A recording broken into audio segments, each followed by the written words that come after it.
ururka horumarinta daraasaadka Soomaaliland ee Sodra ayaa maanta xafiiskiisa shahaado sharaf ugu keenay ay ku maamuseen maareeyaha hay'adda dekedaha Soomaaliland Siciid Xasan Cabdilaahi shahaado sharaftan oo sheegeen inay qayb ka tahay abaalmarintii sanadkiiba hal mar uu haldoorka Soomaaliland ururka Sodra ku siiyo waxayna tilmaameen gudoomiyaha ururka Sodra Cabdiqaaliq Axmed Maxamuud iyo agaasimaha ururkaasi Axmed Shaqale in maareeyaha hay'adda dekedaha Soomaaliland ku mutaystay shahaado sharaftani wax qabadkii uu ka sameeyay muddadii uu maamulayay marsada dhalinyaro oo waxqabadkii loo igmaday muddadii 2 sano ahayd ee xilka hayay si wanaagsan uga soo baxay firfircooni la yimi maanta waxaan berbera u nimi in aanu abaalmarintii dhiirigelinta dhalinyarada sanadlaha ahayd aanu wadnay aanu guddoonsiino wuxuuna ku mutaystay waxqabadka fiican ee uu ka qayb qaatay dekada horumarinta dekada ugu horeysay dekada berbera ay yeelato taag waana ugu hambalyeynaya waxqabadkiisa waxaan kaloo u sheegayaa mas'uuliyiinta iyo dhalinyarada kalena in ay ku daydaan mas'uulkan qaran waxa weeyaan barnaamijka sanadlaha ee ururka horumarinta daraasaadka Soomaaliland oo u taagan garabgalka iyo dhiirigelinta dhalinyarada inuu runtii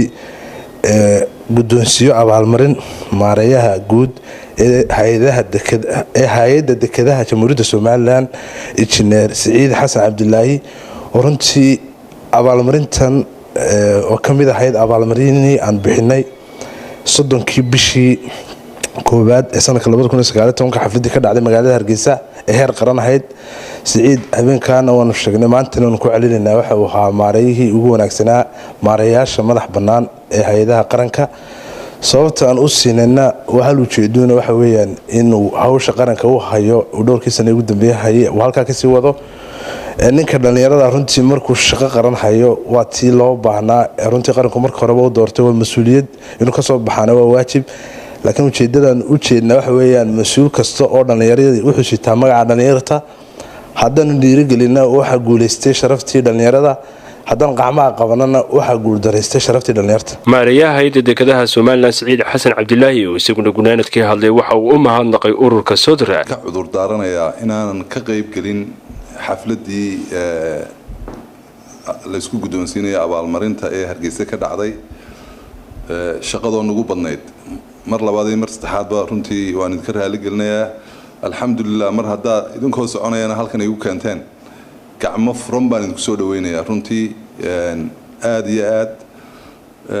waxaanan qabaa runtii inaan waajib aanu leenahay gudanayno oo aanan ammaan ku madnayn laakiin xilkii aan qaranka u haynay inuu nimba halkiisa uu ka sii qaadaa muhiima warbaahintu weydiisay su'aal ku saabsan dhismihii lagu ballaarinayay dekada berbera ee 400 mitir xilligani halka uu marayo ayaa maareeyaha guud ee dekedaha Soomaaliland Siciid Xasan Cabdilaahi waxa uu kaga jawaabay in 2020 bisheeda 8aad dhismahaasi la soo gabagabeyn doono isla markaana iminka ay shaqadii bilaabeen qalabkii koobaadna uu soo gaaray in dhismahaas uu dhammaan doono 2020 bisha 8aad nin kastaba ha iska hadlo maanta danaha shakhsiga ee aynu ku shaqayn jirnay waan dhaafnay waxaanu jecelnahay inaanu gacmaha isqabsano danta guud laga wada shaqeeyo waxa umusha u roon baa ilmahana u roon Soomaaliland baynu wada leenahay caruurteenu inay caruuraha geeska ay dhaafto ayaa horta muhiima waxaan jecelahay oo aan mar labaad cadeynayaa in dhismihii dekadu uu socday 400 mitir ama la yiraahdo cagaf baa la keenay ama la yiraahdo iska rogaa la keenay shaqadaas waxay bilaabantay bishii 11aad ee soo dhaafnay waxa ka tirsanaysan 22 bilood 22 bilood gudaheeda haday ku dhamaan weydo waxa weeye cidii mas'uuliyadu ka saarneed waa la xisaabtami doona insha Allah annaga waxana saaran mas'uuliyad dheeraada inay hirgashaa annagana sharaf bay noo tahay qarankana sharaf bay u tahay soo socoto waxa la kaxaynayaa 18 inaan oo la bari doono sida loo kaxeeyo mobile craneska 18 bishana waxa soo degay labadii mobile crane ugu waaweynaa oo sawiradooda insha Allah gadaal ka shaacin doono waxaan rajaynaynaa dadkii in kuwana loo diro Mozambique dadka qaar baa waxay yiraahdaan passport Somaliland-tiiba Soomaaliya la doonta marka waxyaaba noocaas TV-ga laga sheegay in qofka waxa weeye passport Somaliland meel la ictiraafsan laakiin DP World waxay hirgelisay passport Somaliland in lagu tago dalka Imaaraadka shaqaalaha DP World oo dekadu waxay ku tagayaan Imaaraadka oo imika cadeynaya passport Somaliland oo ay waliba soo saaraysa safaaradda inuu taalo dalka Imaaraadka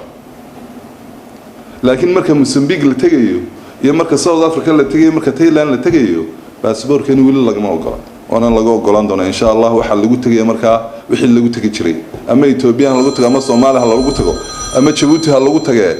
wadamada jaarka passport-radu ma isticmaalaa Mubaarak Nirig Star TV Berbera